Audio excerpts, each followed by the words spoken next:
In 2001, Marathon Media introduced an unconventional team of covert ops with futuristic gadgets, a flawless sense of fashion, and high school level homework? Hey guys, I'm Brendan with Channel Frederator, and today we'll be getting into the dirty deeds behind Whoop agents Sam, Alex, and Clover, who showed the world that females totally kick butt. This is 107 facts about Totally Spies. Let's get started. Totally Spies is a French-Canadian cartoon that premiered in 2001 in the US and in 2002 in France and Canada. It was still airing as late as 2014 in Canada. Co-creator David Michel claims that the inspiration behind Totally Spies can be attributed to one thought. What would happen if we mixed the 1995 teen hit Clueless with the classic James Bond espionage franchise? The creative crew behind the series believed that timing was the biggest determining factor in the show's success. At the time, television was overloaded with boyish cartoons, while young girls were trending in other aspects of pop culture. It just seemed like the perfect time to have a cartoon for young ladies. When the show was first being pitched, studios weren't exactly crazy over the idea. But once the show aired, it was alongside other girl power properties, like the theatrical release of Charlie's Angels, and that boosted their ratings. David Michel created and produced Totally Spies alongside Vincent Chavon-Dimarçay, who was the general manager of Marathon Media at the time, a French production company. The show went from development to production in less than a year. The pilot episode had a lot less of the Japanese anime look that the show adopted upon its official premiere. This was because the series director Stéphane Barry wanted to blend in more of the anime artistic style. Shortly after the release, the series aired in most of the developed world, which was about 160 territories. The show still airs in most of these countries. The viewership was split 50-50 all over the world. This was the biggest surprise to series creators, who assumed their male audience would be very low.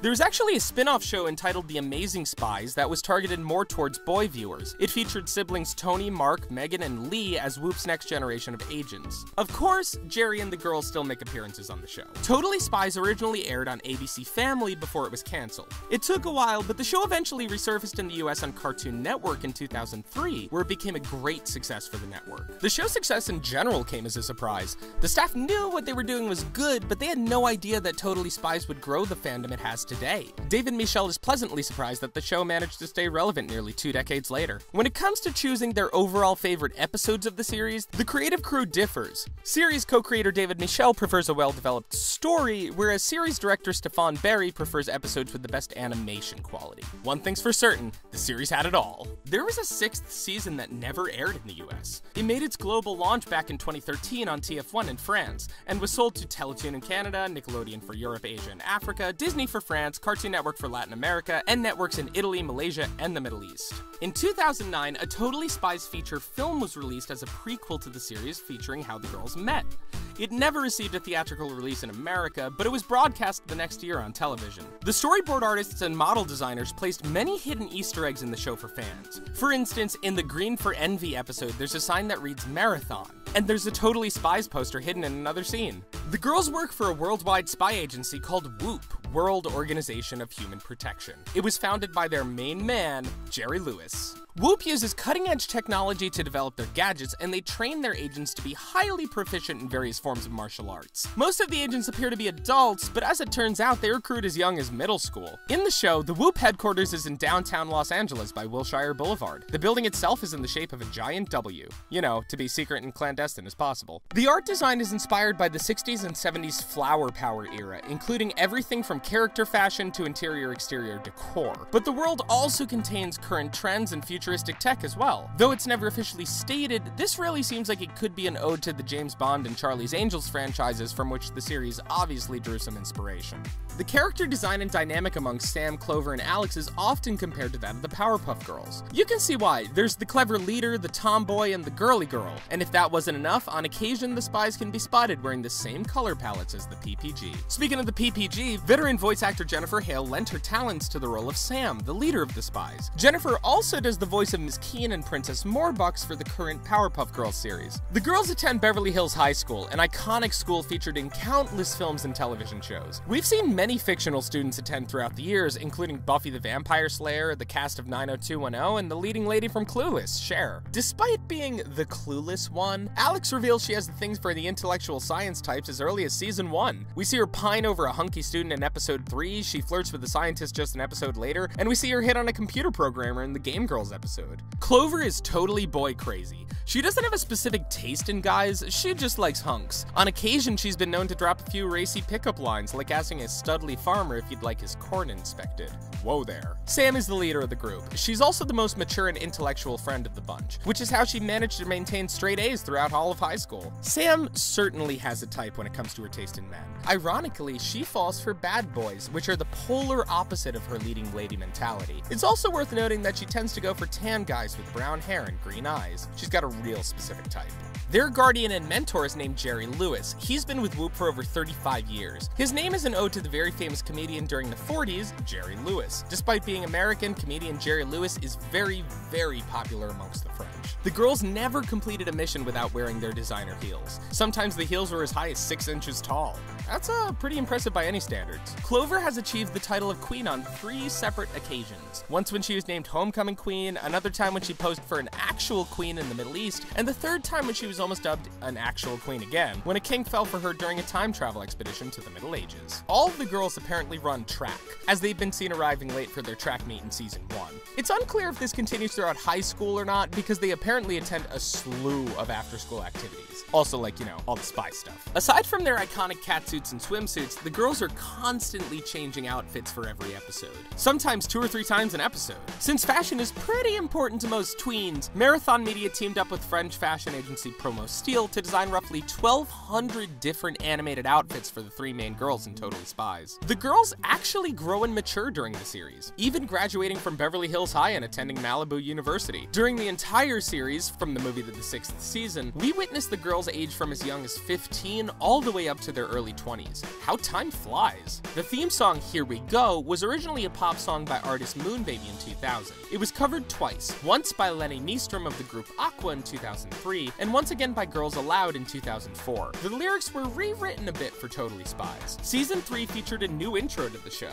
The music stayed the same, but they removed the lyrics and just kept the score. Also, the length was shortened and cool new effects were added, like the nifty 3D models of the girls. However, the intro was completely redone for the 6th season. The compounder ringtone that was used to introduce the theme song for season 3 is very reminiscent of Kim Possible's famous intro, which we all know is Disney's very own espionage show based on a young high schooler's double life as a covert spy. Kim's show released a year after Totally Spies, but her ringtone is still famous to this day. There's a knockoff Macy's department store that can be spotted during exterior shots of the Beverly Hills Mall. It's called Casey's, and we can't help but wonder if this means there's a Casey's Thanksgiving Day parade as well. Muffins are a usual go-to breakfast item for the girls, and each girl has their own personal favorite muffin. Samantha's a chocolate chip girl, Clover likes poppy seed, and Alex is the weirdo that just prefers bran.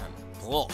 In season 2, there's a totally hunky guy that catches the eyes of all 3 girls. His name is David, and he's named after co-creator David Michel. Many of the villains introduced in the series managed to return for the following seasons. This is a common element within the espionage genre, but more so the writers just love bringing back villains when the audience would least expect it. According to the episode Spies in Space, Sam has the highest record of straight A's in the entire history of Beverly Hills High. Of course, she lost valedictorian to Arnold upon graduation. Nerdy Arnold has managed to coax 2 of the 3 girls into dating him. Once he bribed Clover, saying that he would run her homecoming queen campaign in exchange for exclusive relationship rights for 1 day, and another time he lured Sam into a dinner date under false pretenses by claiming he was her secret admirer. Ironically, Arnold never went on a date with Alex, but considering her previous love interests, seems like a pretty good match. As it turns out, Jerry is a golfer. We see him working on his game during retirement in the 2nd episode of the 1st season. Although the video turns out to be a ruse planted by Tim Scam, the fact remains the same. Alex confessed that her favorite band is Ultra Loud Zone in the 1st season, while Clover reveals hers is something called the Smoochy Platypus Band. And apparently Sam likes rap because she loans her MC Diaper Rash CD to Brittany. It wouldn't be high school without rivals, and each girl has their own rival. Clover has Mandy, Alex has Caitlin, and Sam's rival is Dominique.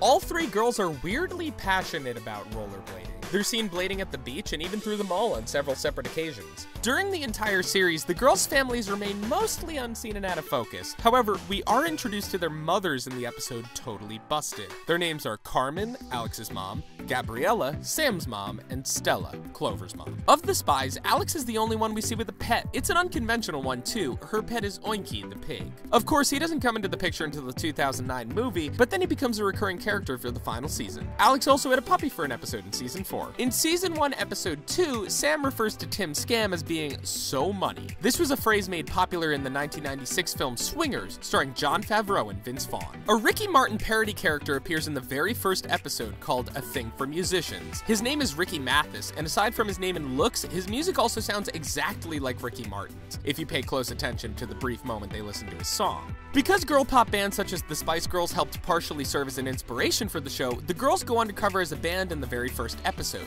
Get this, their band name was The Spies. How creative, Jerry. It's a bit of a tradition, but almost every time the girls hit the mall, they also get coffee. What's their drink of choice? Non-fat lattes, of course. Apparently, Jerry can video chat with the girls at any place, anytime. This includes randomly appearing at school, in arcade games, and even in dressing room mirrors. Really creepy, Jerry. The girls can also be whooped into headquarters at any place, anytime. They could be at their lockers, at the mall, or even just relaxing in a hot tub, and somehow there's an underground tunnel linked to the headquarters. Try not to overthink it. We've all heard of private jets, but what about covert travel through missiles? That's right, these girls have been transported to a few destinations via missile launch. When it comes to fantasy destinations, Hawaii is Alex's dream getaway. Although she isn't into hula dancing, she's into a little Tongan dance called Tawalunga. Laura Croft of the Tomb Raider gaming franchise actually guest starred in a 3-part episode, Evil Promotion Much, as a holographic trainer for the girls. Who better to get them trained than a fellow butt-kicking lady agent? She may be completely boy crazy, but Clover goes on a brief dating hiatus in season 2, during which time she manages to solve a huge dating conspiracy. Go Clover! However, we do emphasize the word brief, as the hiatus only lasts, that episode. It's revealed early on in the series that Clover always wanted to be a paparazzi. Ironically, her photographs are what made Whoop so interested in recruiting her as an agent. Apparently, she used to take pictures of boys she liked, all covert style. Seems that Clover might have a creepy side underneath that pretty mask of hers. Jerry keeps a secret teddy bear tucked away under his desk. On occasion, we see him take it out and cuddle the thing when no one's looking. Like, it's cute, but it's also a little creepy. There's an unspoken thing between villain Tim Scam and Sam. It's subtle, constantly implied by her friends, but she's definitely head over heels for the guy. Tim subtly appears to have a thing for Sam as well. After all, the two have an awful lot in common, and in the episode Morphing is So 1987, he actually makes an evil clone of Sam to fight by his side. A ton of thought went into Tim Scam's name. It's more than just his alias Mac Smith backwards. The name Tim means honor of God, which is completely ironic for a villain, but could be a reference to the fact that he feels superior to others. Tim's last name Scam isn't exactly subtle when it comes to meaning. He was scammed out of the honor he wanted from Whoop, and now he's scamming them back at every opportunity. A con artist by the name of Scam isn't the most discreet. In regards to the Sam Scam connection, the name Samantha also means God's listener, which could explain why she has a soft spot for God's honor. Also, it's worth noting that their names are only one letter apart, with Sam just missing the C to turn into Scam. Brittany is a fellow spy introduced to the series in season 2 during the episode Alex Quits, and she's the only real friend the girls have outside the trio. But while the other girls adore Brittany, her relationship with Alex is more on a frenemy basis until season 5, where it's revealed that Brittany sees her as a role model. The girls become roommates for season 3, where we see them bicker over funny little personal habits, like the fact that Sam sings in the shower, Alex doesn't do laundry often, and Clover borrows her friend's clothes without asking. The show is inconsistent about their height, but officially Alex is the shortest, although that's been contradicted before in episodes like Escape from Whoop Island and Ho Ho Ho Ho. Alex is often seen as the most immature of the group, but ironically she's the best with kids. This is shown in the season 3 Halloween episode where the girls are forced to babysit. Maybe they relate to her immaturity. Alex is huge into sports. She's mentioned kicking butt at co-ed baseball and soccer. Plus her dream dates include surfing in Hawaii, though she isn't very good at it, and attending martial arts class with a studly partner. On a few separate occasions, Clover has expressed her dislike for soccer, unless it's co-ed soccer, of course, but even in that case, her motives are definitely not sport-related. Sam prides herself on being the clean, organized one, while her friends are described as the messy roommates. Ironically, it's revealed that Sam's room is often the messiest of all of them. The girls have 3 older counterparts, their Whoop predecessors that served as the core team before them. The women were presumed dead after they had been captured by an eco-terrorist by the name of Edison and went missing for 7 years. The counterparts and former team members were Alice, who was replaced by Alex, Pam, who was replaced by Clover, and Crimson, who was replaced by Sam. Their respective catsuit colors were purple, crimson, and blue. Ironically, Crimson didn't wear the crimson catsuit. It's no secret that Clover's the dancer in the group, having boasted about it on several occasions, but Sam once revealed that she tried her hand at it too. She took up clogging. That's folk dancing. Alex wasn't very popular when she started high school. When she was a freshman, the seniors used to stuff her behind the soda machine. Sam can't flirt to save her life.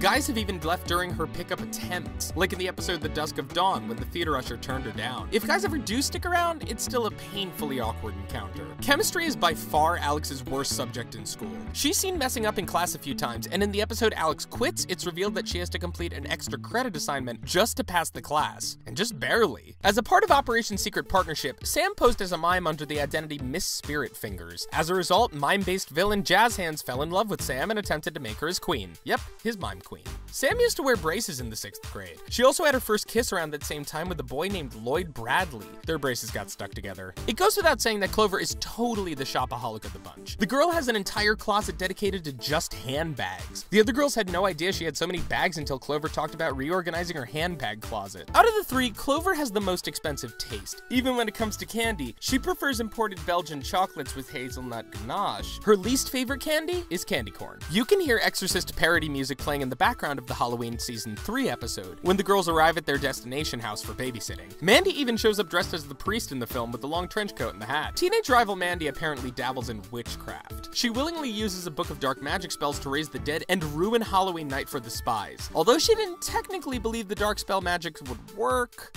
they did. Clover loves cheerleading, but we don't really see this as much as it's mentioned. She's apparently pretty good at it too, because she even won the Cheerleader of the Year award at Beverly Hills High. On the flip side, Sam absolutely hates cheerleading. Their tastes in cuisine tend to lean towards Asian and seafood, but to varying degrees. While Alex loves Chinese food, wontons especially, Sam enjoys a more Japanese creamed calamari type of dish. Clover, on the other hand, claims to be vegetarian with the exception of seafood. Sam and all the women on her mother's side of the family are descendants of the Sisterhood. This was an ancient guild of warriors that wanted to be superior to all men. Jerry has an iced tea rapper costume, and he calls himself Ice J when he wears it. He also yells at the ladies for stanking up his street cred. Yeah, that actually happened. Clover has an older sibling that was never revealed. In the episode Zero to Hero, she states that she also has a nephew who is also unnamed. For anyone who might be interested, Clover's phone number is 818-3877. She wrote it on Blaine's chest when she met him at the beach nearby Malibu University. Alex is a horror movie fanatic, but they tend to scare her easily. Though she claims the contrary, it's easy to tell that she's scared by how jumpy she gets. When it comes to fashion design, Clover's your girl. She designed the girls' catsuits and aced her fashion class midterm assignment. It's also the #1 thing she talks about, so like, you know. All of the girls are well versed in valley speak, but Clover is also versed in surf lingo since she took up classes, and Alex speaks Spanish. Ironically, none of the girls speak French fluently. Sam is the musician of the group. She won 6 gold ribbons for playing the accordion. That's right, the accordion. Bet you never saw that one coming. Clover gets kidnapped most out of the 3 girls. Jerry once referred to a kidnapping incident involving Clover as the 2nd time it's happened that month. In the first season episode titled Game Girls, if you look closely, you'll see that the jet rocket device is misspelled, and instead reads jet roquette device on the screen. In season 3, Alex's voice changed. This is because the voice actress was changed from Katie Lee to Katie Griffin, who is famous for the English dub voice of Sailor Mars in the hit anime series Sailor Moon. Alex is the only spy that's seen in a different colored catsuit. In the episode Game Girls, Alex wears a silver suit rather than her iconic yellow one, but this was a result of the plot and not like her general fashion sense. As a lover of all things athletic, Alex surprised viewers with her skateboarding skills. She can tackle a half-pipe in hiking boots. That's no easy feat, as any skateboarder will tell you. The girls eventually meet their alien counterparts in season 1, episode 14. The girls team up with these little green dudes who are an alien elite team of spies on their planet. They have a guardian too, by the name of J-Ree. As an ode to the show's country of origin, when the girls make contact with the intelligent alien life forms, they're blown away by their ability to speak English. In response, the aliens claim they speak way better French. Out of all the girls, Alex had the hardest time learning how to drive. While the other girls already have their licenses, Alex didn't receive hers until episode 14 of the first season. Although Clover already has her driver's license, she's a bit of a reckless driver. According to her, every time she goes out for a ride, she comes home with a ticket. She also can't drive stick, like at all. There's a crossover episode with another marathon-produced show, Martin Mystery. Martin makes an appearance in Totally Spies for the episode Totally Mystery Much, and Alex develops a little crush on him. Totally Mystery Much was Martin's official appearance in the show, but technically it wasn't his first. In the episode Super Agent Much, Martin cameos alongside his sister Diana as a couple of students. This is more of an Easter egg for fans, as Martin wasn't wearing his trademark jacket. Initially, Martin has a thing for Clover, but she completely repeatedly snubs his advances. By the end of the episode, Clover develops a thing for Martin, but at that point, he's already lost interest. That wouldn't have been the first time a guy came between the girls, as Sam actually dated Clover's ex-boyfriend Fernando at one point during the series. Clover had some pretty sore feelings about it too, and so Sam decided to call it off for the sake of the friendship. Of course, then Alex agrees to go on a study date with Fernando, and both Sam and Clover get upset. So it's like a love square? To promote the 6th season, Totally Spies had become more interactive than ever. Along with their newly established social media platforms and a 1-hour TV special, a huge interactive treasure hunt took place in the gardens of Versailles, France. A Totally Spies video game was released back in November of 2005. It was developed by Mystic Software, published by Atari, and released on the Game Boy Advance, Wii, and Atari platforms. Once again, I'm Brendan, and thanks for watching 107 facts about Totally Spies. Who's your favorite spy? Which mission of theirs was your favorite? Comment below and let us know, and don't forget to click on the bell icon to become part of the notification squad. We got new videos dropping every day, so make sure to subscribe and get all the latest content. And remember, Frederator loves you.